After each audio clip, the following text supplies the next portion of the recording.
Did you know that gaming companies use the same psychological techniques as North Korea uses for brainwashing? Kinda, I'm not sure.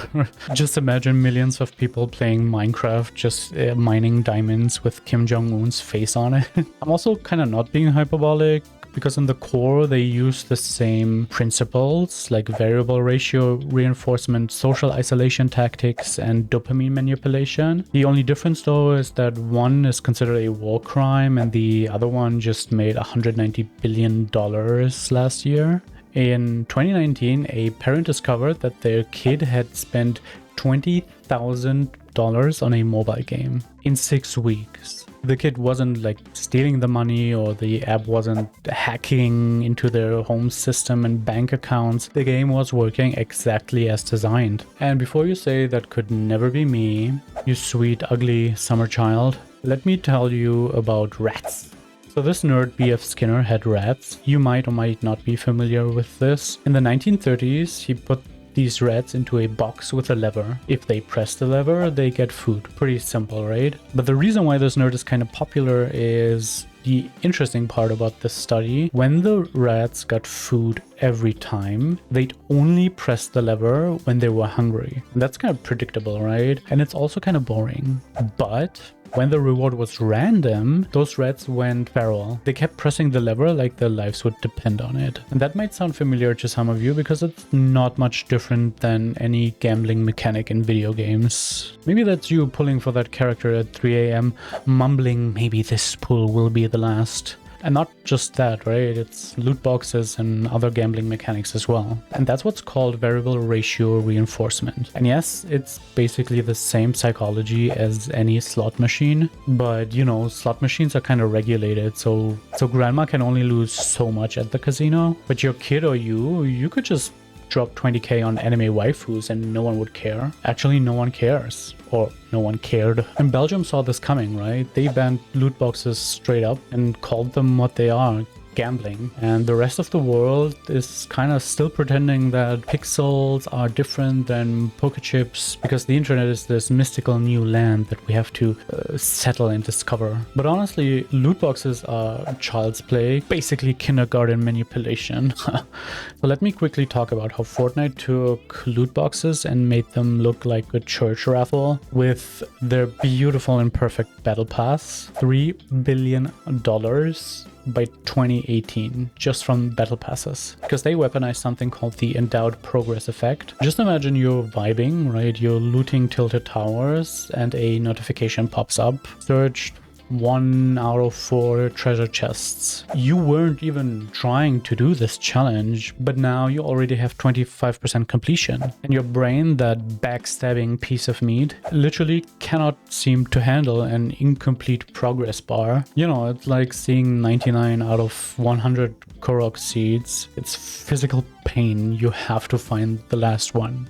But that's not all of that, because on top of it, even when you lose, you know, when little Timmy one pumps you in the face, you still get XP. That's still progress. So you literally cannot fail in Fortnite. You can only succeed, maybe slower, but still succeed in progress. And World of Warcraft took this concept and said, and I'm quoting, "Hold my Dr. Pepper." They have this thing called the gear treadmill. I lived this nightmare because I love MMOs. So what you basically do in World of Warcraft is you need to gear to do raids. You do raids to get the gear, but to do harder raids, you need to get better gear. So you do more raids and then you get better gear. So you can do even harder raids to get even better gear. It's basically like Sisyphus, but at least Sisyphus got a workout out of it, while you're just getting carpal tunnel and vitamin D deficiency. Research even shows that 67% of gamers say that progression is the reason they play, not necessarily like fun. I mean, the fun comes from progressing. It's not friends, it's watching numbers go up. We're all just basically monkeys smashing a button. Ooh, number go big. And if manipulating your reward system wasn't enough, these games go straight for your ass, your social life.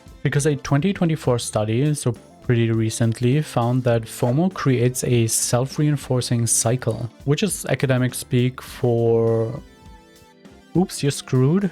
Because the more you play to not miss out, the more you need to play to not miss out. It's like poppers, but poppers eventually run out. It's kind of a cringe comparison, but I couldn't come up with a DRUG that I could mention here without being demonetized. So your World of Warcraft guild, even though they're a community, they're also kind of a cult. 70% of WoW players log in daily. These people have jobs, families, and they're logging in every single day because the guild needs a healer for Mythic. And we all know that guy, right? He calls in sick to work for a raid, and not just once, every Tuesday for 6 months in a row. His guild's raid schedule was more important than his actual employment. He ended up getting fired and still raids and is regularly getting attacked by cockroaches, but he still raids. And that guy was me. Not for World of Warcraft, what the fuck? Imagine. Psychologist Harriet Breaker called this approval addiction. Her exact words were, if you are an approval addict, your behavior is as easy to control as that of another junkie. And your dealer is Discord sending you notifications saying, raid starts in a minute, where the fuck are you? And don't get me started on leaderboards, because they're kind of the Stanford prison experiment without anybody going to jail, but for games. Because research proved that players automatically try to climb to the top. Like, no prompting needed. Show humans a ladder and we'll climb. Even if it leads nowhere, and even if it's made out of pixels and broken dreams. You know, you don't get it. I could have been a professional League of Legends player if I didn't break my pinky in high school. But now, for one of my favorite manipulation tactics, artificial scarcity. Or, as I call it, FOMO's roided up older Giga Chad brother. I'm not even gonna try to pronounce this. Corteza orbitofrontal. Orbitofrontal cortex. Basically the part of your brain that evaluates worth. Literally malfunctions when it thinks something might disappear. So that time-limited skin, that battle pass counting down, your brain processes that the same way as food running low during a famine. Except you're not really starving. You're just missing out on a Fortnite skin. Genshin Impact, those absolute mad lads, made $5 billion faster than any other app ever. And how did they do that? Well, with a 0.6% drop rate for a 5-star character. Gambling. That's a 1 in 164 chance. You could literally flip a coin 167 times and have better odds, not disappointing your parents, than pulling Raiden Shogun. So the average cost for a guaranteed character, $120 to $160. For a PNG file that goes nyah when you click it. And the most beautiful thing about this, it is so beautiful actually that I don't even know if I should tell you. They call it the pity system. Pity? They're mocking you while draining your bank account. Daily spending peaks hit 15.5 million per day during character releases. That parent who lost 20k, you know, their kid, their noob child wasn't even a whale. Because whales drop that on a weekend. There are people on TikTok and X with a C6 R5 in their bios like it's some form of achievement. Well, that is someone's mortgage payment, what the fuck? And it's obviously not just Fortnite and Genshin. You're not safe with any game, and it doesn't matter how casual it is. Candy Crush has 93 million players daily. Those lives that regenerate every 30 minutes is a psychological leash binding you to that game. The friend requests you send for lives, you're not playing with your friends in that game. You're basically creating a pyramid scheme. Oh, I'm sorry. Multi-level marketing scheme of obligations. You send lives because they send lives, because you send lives, because they send lives. You all trapped together in a mutually assured distraction. But the final boss tactic of manipulation that I want to talk about is the one that makes you forget time exists. The flow state. Sounds kind of zen, right? Wrong. Well, it's not gonna sound zen anymore when I reveal its true face. Cognitive hijacking. Your default mode network, so basically the you part of your brain, literally shuts down. You're not playing the game anymore. You are the game. I am the video game. Wait a minute. I am John Wick.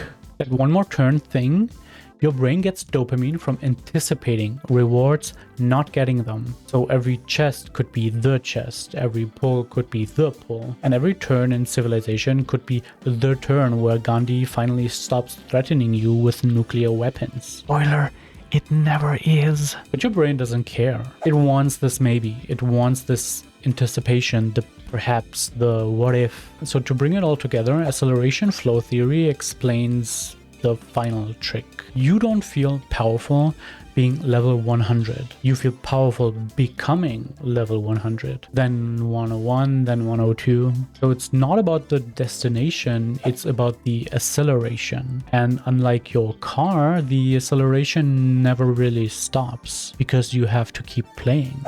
Because someone has to make money. There's always another level, another tier, another drop, another season, another skin. So am I saying that gaming is evil, that you should yeet out your PC? No, I literally have Deadlock open in the background right now. But the thing is that gaming addiction affects up to 10% of Americans. That's 33 million people. That's more than the population of Texas, all smashing buttons for dopamine hits. And the first step is knowing your weakness. Mine is I'm very prone to addictive behavior. So when I see mechanics that prey on that, I try not to engage with it. Or if I do because I want to, I try to set clear boundaries on how far I can go with it. What is yours? The fear of falling behind? The need to be number one, the gacha gambling itch, or are you a completionist? Second is the intention check. Before you open up your game, ask yourself, why am I playing? Is it fun?